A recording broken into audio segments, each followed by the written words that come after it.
Hi friends, இப்போ நம்ம வந்து ஒரு டிஃபனுக்கு சாம்பார் எப்படி வைக்கிறது, அதாவது இட்லி, தோசை, சப்பாத்தி, பூரிக்கு எல்லாத்துக்கும் ஆப்டா ஒரு டிஷ் எப்படி பண்ணுறது, ஒரு சாம்பார் எப்படி பண்ணுறதுங்கிறத நான் காமிக்கிறேன். இப்போ அதுக்கு தேவையான பொருட்கள். இப்போ அந்த வரிசையில் வந்து நம்ம சாம்பாருக்கு என்ன, முதல்ல மேஜிக் பொடி ஒன்று ரெடி பண்ணணும். அந்த மேஜிக் பொடி நான் ஏற்கனவே வறுத்து அரைச்சி வச்சிருக்கேன். ஆனால் உங்களுக்கு நான் என்னென்ன போட்டேங்கிறதுக்காக நான் காமிக்கிறேன். ஜீரகம், மிளகு, வெந்தயம், கொஞ்சூண்டு அரிசி, கடலைப்பருப்பு, காஞ்ச மிளகாய். இதுதான் வந்து நீட்ட மிளகா தான் நான் யூஸ் பண்றேன்னு ஏற்கனவே சொல்லியிருக்கேன். இதை நம்ம ட்ரையா வறுத்து, அதை எண்ணெயெல்லாம் ஊற்றக்கூடாது, ட்ரையா வறுத்து இந்த பொடியை நீங்க பண்ணி வச்சுக்கிட்டீங்கன்னா இது கிட்டத்தட்ட ஒரு 3 சாம்பார் வரைக்கும் நீங்க வச்சுக்கலாம். ஒரு 3 வாரத்துக்கு யூஸ் பண்ணிக்கலாம். வாரம் ஒரு சாம்பார் வைக்கணும், நிறைய அடிச்சு வைக்கணும்னு இல்லை. உங்களுக்கு தேவைன்னா இது கூட்டிக்கோங்க, நிறைய எவ்வளவு வேணுமோ கூட்டிக்கோங்க. இதுக்கு வந்து ஒரு 3 வாட்டி சாம்பார் நம்ம வச்சிடலாம். அந்த அளவுக்கு நான் இதை வறுத்து ஏற்கனவே நான் அடிச்சு பொடி பண்ணி வச்சிருக்கிற மசாலா பொடி வந்து இது வந்து இட்லி சாம்பாருக்கு நம்ம போடுறது. அதுக்கப்புறம் வந்து இதுக்கு தேவையானது வந்து கேரட்டு, உருளைக்கிழங்கு, காய் வந்து கத்திரிக்காய் போட்டுக்கலாம், பீன்ஸ் போட்டுக்கலாம். நம்ம கிட்ட இப்ப 2 காய் இருக்கிறதுனால நான் போட்டுக்கிறேன். உங்களுக்கு தேவையான காய் நீங்க முருங்கைக்காய் எது வேணாலும் போட்டுக்கலாம். இட்லி டிஃபன் சாம்பாருங்கிறதுனால நான் கேரட்டு, உருளைக்கிழங்கு எடுத்திருக்கேன், சின்ன வெங்காயம் எடுத்திருக்கிறேன், அதோட இப்ப தக்காளி எடுத்திருக்கிறேன். அதுக்கப்புறம் தோரம்பருப்பும் பாசி பருப்பும் சேர்த்து எடுத்திருக்கிறேன். இது தாளிக்கிறதுக்கு வந்து காஞ்ச மிளகாய் 2 எடுத்துருக்கேன். இங்க கருவேப்பிலை இருக்குது. அடுத்தது வந்து இதுல வந்து நம்ம தாளிக்கிறதுக்கு எண்ணெய் எடுத்து வச்சிருக்கேன். அடுத்தது வந்து இதுல கடுகு, வெந்தயம், ஜீரகம் தான் நம்ம தாளிக்க போறோம்.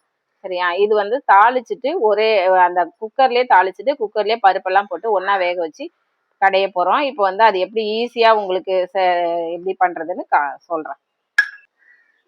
இப்போ வந்து பருப்பெல்லாம் நம்ம குக்கர்ல வச்சு வேக வைக்கிறதுனால நான் குக்கர் எடுத்திருக்கேன். அதுலயே வதக்கி விட்டு நம்ம ஈஸியா சாம்பார் எப்படி பண்றதுன்னு பார்க்கலாம். இப்போ வந்து எண்ணெய் ஊற்றிக்கலாம். எண்ணெய் வந்து கடுகு, வெந்தயம் வெடிக்கிற அளவுக்கு எண்ணெய் இருந்தா போதும். எண்ணெய் இதுக்கு ரொம்ப தேவைப்படாது. இப்போ வந்து இதுக்கு வந்து தாளிக்கிறதுக்கு கடுகு போடுறோம். தாளிச்சே நீங்க வேக வைக்கலாம். கடுகு போட்டுக்கிறோம். கடுகு வெடிச்ச உடனே ஜீரகம் போட்டுக்கிறோம், வெந்தயம் கொஞ்சம் சேர்த்துக்கிறோம். ரொம்ப வெந்தயம் நிறைய போடணும் இல்லை, கொஞ்சமா போட்டுக்கோங்க. இதுல வந்து காஞ்ச மிளகாய் போட்டுக்கிறோம். கிள்ளி போட்டுக்கோங்க, அப்பதான் நல்லா இருக்கும், அந்த காரம் வந்து நமக்கு கிடைக்கும். காஞ்ச மிளகாய் போட்டுட்டு கருவேப்பிலை போட்டுறோம். அதுக்கு வர பச்சை மிளகாய், வெங்காயம் போட்டுரும்.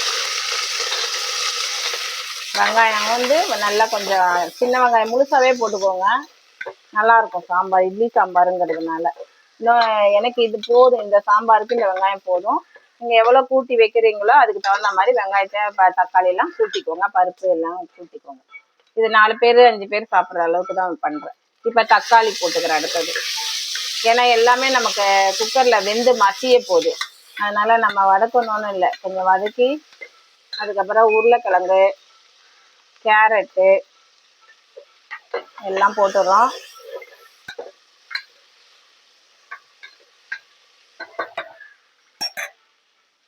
எடுத்து வச்ச பருப்பை வந்து நம்ம கழுவிட்டு ஊற்றிக்கிறோம். ஏன்னா பருப்பு இந்த காய் எல்லாம் வேகிற அளவுக்கு தண்ணி ஊற்றி வேக வச்சுப்போம்.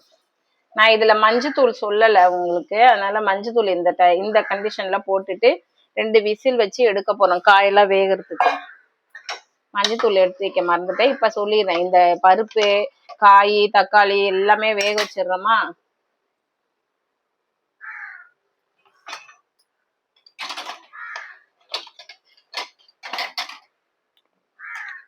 இப்ப மஞ்சத்தூள் போட்டுரும்.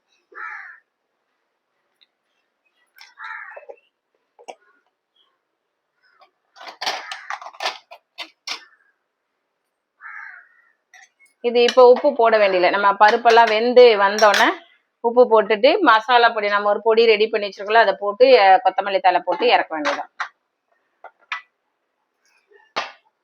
இப்ப விசில் போட்டு சவுண்ட் வரட்டும், வெயிட் பண்ணுங்க. அதுக்கப்புறம் எப்படி தாளிக்கிறது, எப்படி குழம்பு சாம்பார் எப்படி பண்றதுன்றத சொல்றேன். 2 விசில் வச்சு எடுத்திருக்கேன் ஃப்ரெண்ட்ஸ். இந்த மாதிரி இருந்தா போதும். உருளைக்கிழங்கு வேணும்னா முழுசாவே வச்சுக்கோங்க, இல்லைன்னா நீங்க வந்து இப்படி மசிச்சு விட்டுக்கலாம். மசிச்சிங்கன்னா திக்கா கிடைக்கும் சாம்பார், வேற ஒன்றும் இல்லை. இந்த ஸ்டேஜ்ல நம்ம உப்பு சேர்த்துக்கலாம். உப்பு தேவையான அளவு போட்டுக்கோங்க. பாருங்க தக்காளிலாம் நல்லா வெந்துருச்சு. மசிச்சு விட்டுட்டு இப்போ நம்ம மேஜிக் பொடியே போடணும். மேஜிக் பொடியே போட்டுக்கங்க. இந்த அளவு போடணும். இது மட்டுமே போதும். இந்த சாம்பார் வந்து தஞ்சாவூர் சைடில் ஹோட்டல்லலாம் இப்படி தான் வைப்பாங்க உங்களுக்கு, அந்த பொடி பண்ணி போடுறதுனால. இதுக்கு மேலே உங்களுக்கு வேணும்னா நல்லா இன்னும் இதுவே நல்லா திக்காக இருக்கும். ஏன்னா நம்ம கடலைப்பருப்புலாம் இதில் வறுத்து அரைக்கிறதுனால கடலை மாவு தனியாக நீங்கள் ஊற்றணும்னு இல்லை. இதுவே நல்லா கொதி வந்தோன்னா திக்காயிரும். சாம்பார் ஊற்றி சாப்பிட்ற அளவுக்கு பார்த்தாலே உங்களுக்கு தெரியும். வேணும்னா நீங்கள் கடலை மாவு நிறைய பண்ணுறீங்க, இப்போ தண்ணி கொஞ்சம் நிறைய பேர் வந்துட்டாங்க அப்படிங்கும்போது கொஞ்சம் தண்ணி கூடுதலாக ஊற்றி பருப்பெல்லாம் நீங்கள் போட்டு ஒரு 15-20 பேர் பண்ணும்போது கொஞ்சம் கடலை மாவு கரைச்சி ஊற்றிக்கலாம். அது நல்லா திக்னஸும் கொடுக்கும், டேஸ்ட்டும் கொடுக்கும். நம்ம வீட்டுக்கு செய்யறதுனால இது போதும், கடலை மாவுலாம் தேவையில்லை. இப்போ இந்த ஸ்டேஜில் நம்ம வந்து என்ன பண்ணலாம், கொத்தமல்லி தழை தூவிடலாம். சாம்பாருக்கே தனி ஃப்ளேவர் கொடுக்கும் உங்களுக்கு. நீங்கள் அந்த வறுத்து அரைக்க பொடி சொன்னல, அதில் நீங்கள் கொத்தமல்லி விதை கூட கொஞ்சம் போட்டு வறுத்துக்கலாம். நான் வந்து மிளகா தான் காமிச்சிருப்பேன் உங்களுக்கு அதை வறுத்து அரைச்சிருக்கிறதுக்கு. சில பேருக்கு அந்த டேஸ்ட் வந்து வெறுமனா இருக்குதுனாக்கா கொத்தமல்லி விதையை நீங்கள் கொஞ்சம் வறுத்து அதையும் சேர்த்து அரைச்சிக்கலாம். பெருங்காயம் நான் இட்லி சாம்பாருக்கு போட மாட்டேன். அது டேஸ்டே நம்ம நார்மல் சாம்பார் மாதிரி காட்டிடும். அதனால இப்போ பார்த்தீங்கன்னா தெரியும் உங்களுக்கு, சாம்பார் பார்த்தீங்கன்னா இந்த அளவு கொதி வந்தால் போதும். ஓகே ஃப்ரெண்ட்ஸ், இது பார்த்துட்டு எப்படி இருக்குன்னு சொல்லுங்க. அடுத்தது வந்து நம்ம இன்னைக்கு வந்து நேற்று சொன்ன மாதிரி இன்னைக்கு வந்து ஒரு கிருஷ்ண ஜெயந்திக்கு பலகாரம் ஒரு 2-3 சிம்பிளா பிகினர்ஸா இருப்பாங்கல்ல, அவங்களுக்குலாம் என்ன பண்றதுன்னு தெரியாது, எப்படி கொண்டாடணும்னு ஆசை இருக்கும். அவங்களுக்கு வந்து நான் ஒரு தேங்காய் உருண்டை, ஒரு தேங்காய் பர்ஃபி, எள்ளு உருண்டை, மருந்து உருண்டை, கொஞ்சம் அவல் பொங்கல் அந்த மாதிரி வச்சு காமிக்கிறேன். ஒரு 5 ஐட்டம் பண்ணி காமிக்கிறேன். 5 ஐட்டம்னா சின்ன சிம்பிளானது தான் அதெல்லாம். பிக்னஸ் வந்து எப்படி கும்புறன்னு தெரியாதவங்களுக்கு இது இந்த வீடியோ பார்த்தா கொஞ்சம் யூஸ்ஃபுல்லாக இருக்கும்னு இன்னைக்கு போடுறேன். Okay friends, thank you.